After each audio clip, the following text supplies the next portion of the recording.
Shalom adik-adik. Kembali saatnya kita mau memuji dan memuliakan nama Tuhan. Kita mau terbang sama Tuhan. Kita mau mengatakan firman Tuhan kita dengan itu. Pakai sekarang ya.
Tuhan untuk dapat memuji dan menyembah.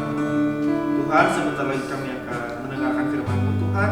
Kiranya Kau berkati kami, Kau buka telinga kami, sehingga Tuhan firman-Mu dapat menjadi rema bagi kami. Kau berkati Tuhan, guru yang akan mengajar. Hanya dalam nama Tuhan Yesus kami berdoa dan ucap syukur. Haleluya. Amin.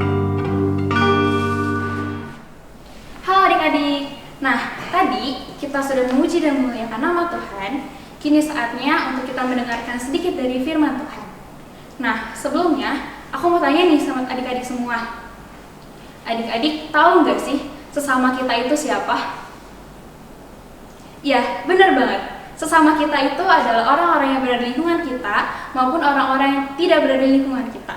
Tetapi kita memiliki perbedaan. Nah, tetapi kalau dalam Tuhan Yesus kita adalah satu. Nah, pada suatu hari ada ahli Taurat yang bertanya kepada Tuhan Yesus, "Guru, apakah yang harus kuperbuat agar mendapatkan kehidupan yang kekal?" Lalu Tuhan Yesus menjawab, "Apakah yang tertulis dalam hukum Taurat?" Lalu ahli Taurat tersebut berkata, "Kasihilah Tuhan Allahmu dengan segenap hatimu dan dengan segenap jiwamu dan dengan segenap kekuatanmu dan segenap akal budimu, dan kasihilah sesama manusia seperti dirimu sendiri." Lalu Tuhan Yesus menjawab, "Ya, itu benar. Jika kamu melakukannya, maka engkau akan memperoleh kehidupan yang kekal."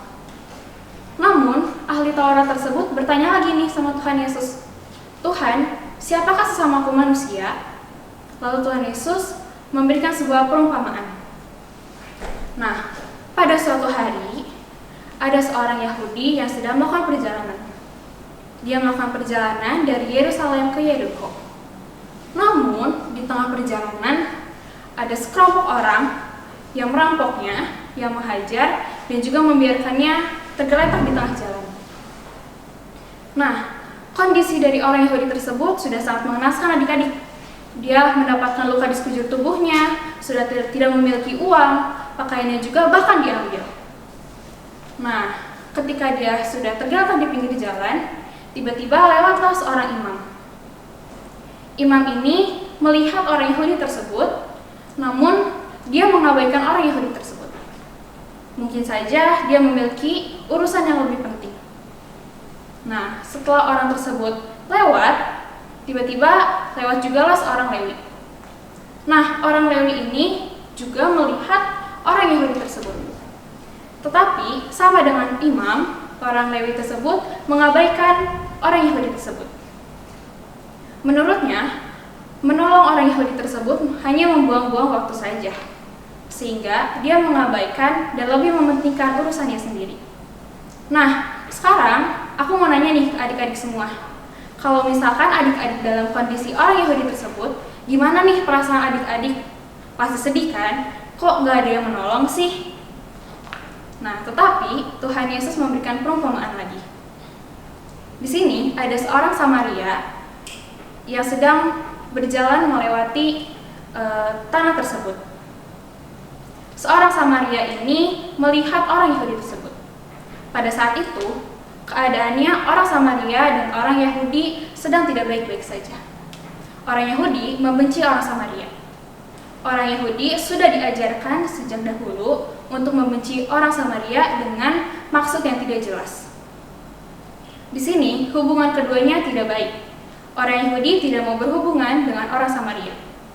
Tetapi, ketika orang Samaria itu melihat seorang Yahudi yang jatuh terkapar, maka tergeraklah hati orang Samaria ini dan segera turun dari keledainya dan menolong orang Yahudi tersebut. Nah, adik-adik, di sini kita bisa lihat kalau orang Samaria ini melupakan egoisnya. Orang Samaria ini melupakan hubungan yang tidak baik dengan orang Yahudi. Sehingga orang Samaria ini langsung turun dan membantu orang Yahudi ini. Nah, di sini orang Samaria langsung membalut lukanya, membawa orang Yahudi ini ke dalam kedelainya dan juga membawanya hingga ke penginapan.